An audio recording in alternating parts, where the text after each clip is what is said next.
Hello and welcome to another Havoc Sons video. This is kind of like a follow-up video of one I just shot where I talked about the death of my 20 megabyte hard drives. One of them was a very rare Hardcard, and it was the last of the 6 that I've had through the years. I just kind of wanted to shoot this video to let people know that I've got a lot of suggestions on what to do, and I want to let everyone know that I appreciate the suggestions. But I think it's important that you know that, hey, I have been working on these computers, since they were brand new, almost 40 years. And though I'm not a technician, I don't ever really consider myself a computer lab technician. I do have a certificate as a computer lab technician, and I have worked extensively on the insides of computers, and I do know an awful lot about hard drives and the differences between the older styles and the newer styles and some of the things that can go wrong. I just wanted to let everyone know that I have tried all of the suggestions that people have given me. And sometimes I can bring these hard drives up, and sometimes I cannot. Usually when I get a failure like this one, it's over. And what I've got here is, after trying everything and doing a debug and getting this machine to actually see the hard drive, and I'm sorry, I'm freeballing it. No tripod today. You'll notice that the low-level format, this is a program that I use, this is called SpinRite. It works a little bit better than Calibrate from Norton, because it's a little older, and it was built basically for these particular hard drives. Anyway, you see those U's, those 3 U's, that's in the fat table. And when you get 2 U's, you're pretty much out of luck. When you get 3 U's in a row, it's over, because you have no room in the fat table for your boot, for the parameters. Your MS-DOS files reside there, and it's just, when you get that, there's nothing you can do. And I've tried all different levels of debug. This is actually SpinRite at a pat of over 4, which means it just goes really extreme to try to bring that sector back up. If that can't fix it, like I said, it's over. And if you'll notice, right over here is a table, and if you can see that, you'll see a little U and then a big U. The big U means pretty much you're screwed, uncorrectable. And as you can see, I have 3 big U's in the first part of my hard drive, which is my fat table. So this drive is gone. There's just nothing I can do with it. Now, I could use it as a D drive, but I can no longer boot from it. So if I wanted to use it as a D drive, I could do that. Unfortunately, boot files always reside in the fat table. At least that's where the parameters are on what the computer sees from the hard drive. And there is really no other place for them to reside that I know of. So once that happens, the drive is toast as a boot drive. So even though this drive looks like it, and that's that one right there with a green light on, even though this drive looks like I can still use it as a D drive, as a boot drive, it's gone. Now, on the other hand, I did a video about this. This is my SX. My beautiful little SX. This is probably my most original computer that I own. And the SX, when I worked at Radio Shack, we sold more SXs than we did any other computer. This was at the height of Radio Shack's computer dominance. And this here is a fully loaded SX. It's got the math code, the timing clock, the clock chip, the internal 20 meg hard card, which I just love those things. This machine I was able to revive. Yeah, I know. Check it out. I've been trying this new feature, which is where I'm kind of like degaussing the spindle Originally, I was not very successful because I was basically wiping out the platter with magnetic resonance when I was doing that. But I was able to, I guess the best way to describe it was to pinpoint the degaussing to one specific area of the hard drive. And that's usually what happens on these things. Is a lot of times people think the bearings harden and they won't spin anymore, and that's not the case on these particular drives. What happens is they get a magnetic lock, and I mean, my goodness, it's like you have to pry it out of there. I mean, and if you can get that magnetic lock out of there, or get rid of degauss it, then it'll start running again. And I just did some research, and I found out a couple of things on somebody who talked about how you can do that. So I built a little tool and I tried that. I may go over that later in a video, and I'll explain more about it. Another thing on these hard drives, and I don't really have one for you to see, and I don't want to move this one right now because it's doing stuff, but on the bottom of the hard drive, you're going to see a copper little clip that actually kind of floats on the spindle. If that copper clip is not touching the spindle, then because that basically what that's trying to do is ground the spindle or keep magnetizing, what's the best way to just say that, from building up on certain parts of the bearing housing.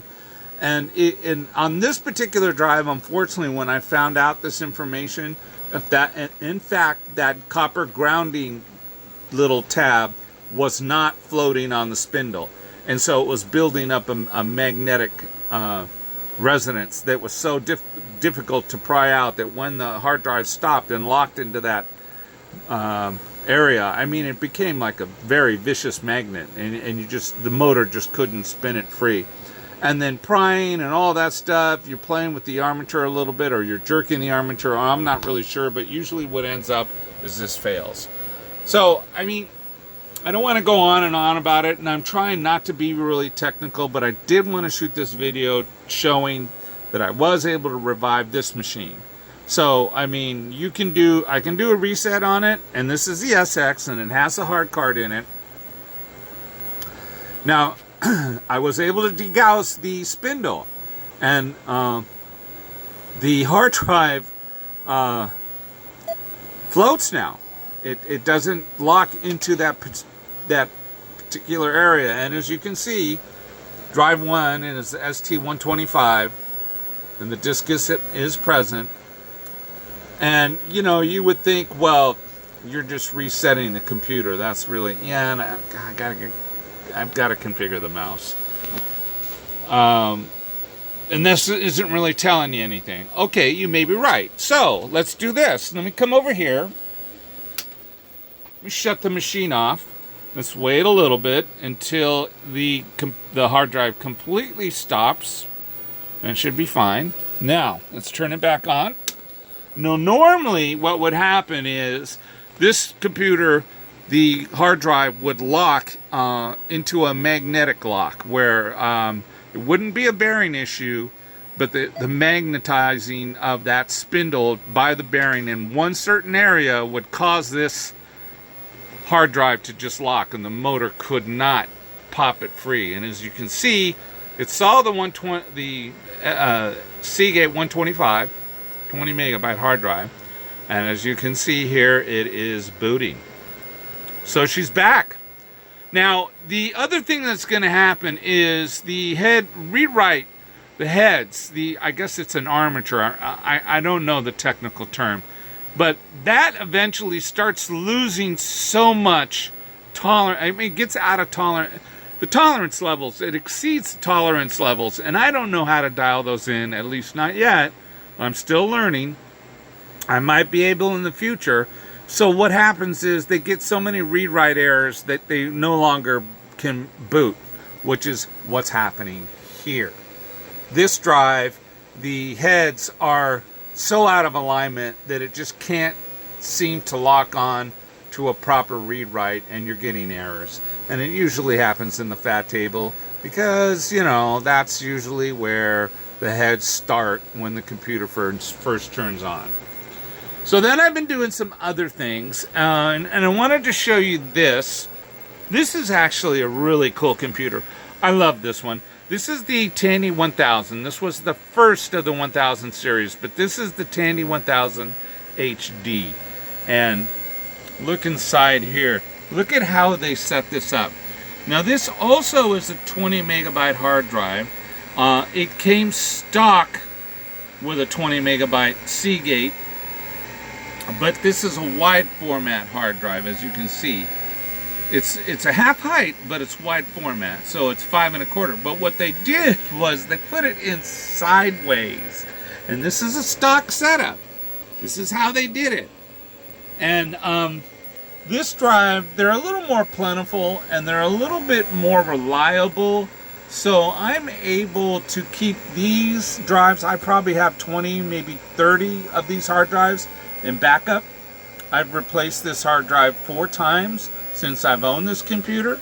As you can see, I do this periodically every month, and I've got, as you can see, I'm starting to build up bad blocks, and eventually this hard drive will lose its integrity with the read-write heads, and I just don't know how to fix that. I don't know how to align that. I think that would require precision electronics.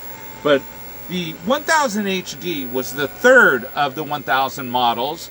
There was the 1000, which actually had some glitches, and it had some problems, even though it still sold dramatically well. The 1000A model was the one that came right after that, which fixed all the different glitches. That is the memory expansion board that gives it a full 640K. You can see in there that it has the, I put a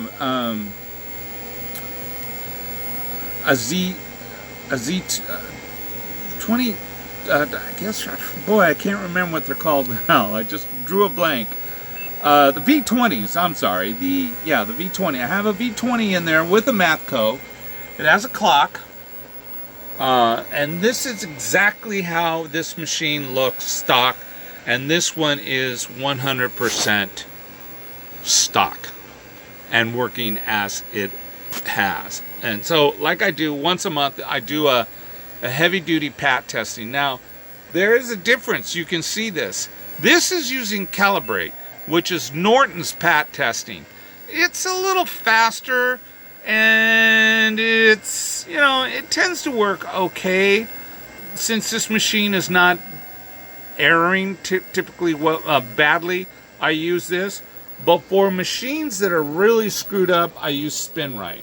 And this is basically the same, doing the same thing. It's just this one seems to work better with the older hard drives. So anyway, this is pretty much my second in a series of videos where I am showing you what I do is at least once a month to keep these machines going. I can't, unfortunately, I can't play with every one of these machines, though I would love to, and I try, but I find I have less and less time. I mean, not only do I have these rows, and these are all my 1000s, but I also have over here my Cocos. I have 4 of them over there. And then I also have my rarer machines. I have the 1200, the 2500, the 3000, the 4000, the 2500 XL2, and then the Model 10, which basically is a Tandy Sensation, very similar. But it's not a Tandy Sensation, but it's very, very similar. And all of these here are running VGA, these first 3. This one is running a really rare EGA monitor. This one is running even a rarer CGA monitor for the 2500. And that one's running an old CM1, kind of a crazy monitor. But that was actually a stock option for that machine.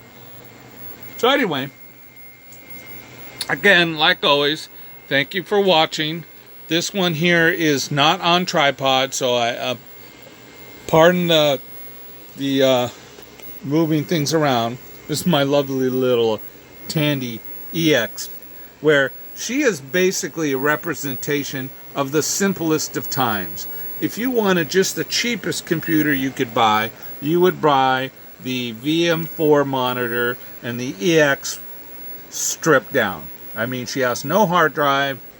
She does have 640K RAM, but she's running monochrome, and I just wanted to represent how cheap you could go. You could probably pick this machine up at the time for well under $1,000, and that was a pretty good deal back in, I think this came out in 1986. So anyway, thank you for watching. I'm excited because I was able to get my Hardcard back. I got it back last night after trying the degaussing at about 3 in the morning because I couldn't sleep, and it worked.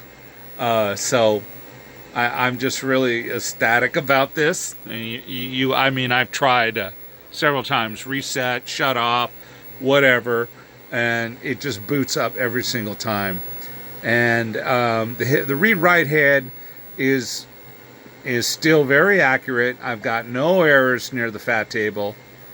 So my SX is still running just as it did when you bought it back in 1987. If you want to know the parameters, she is running 8088. Well, it's a V20 actually, but originally it came with a 6.6 megahertz 8088.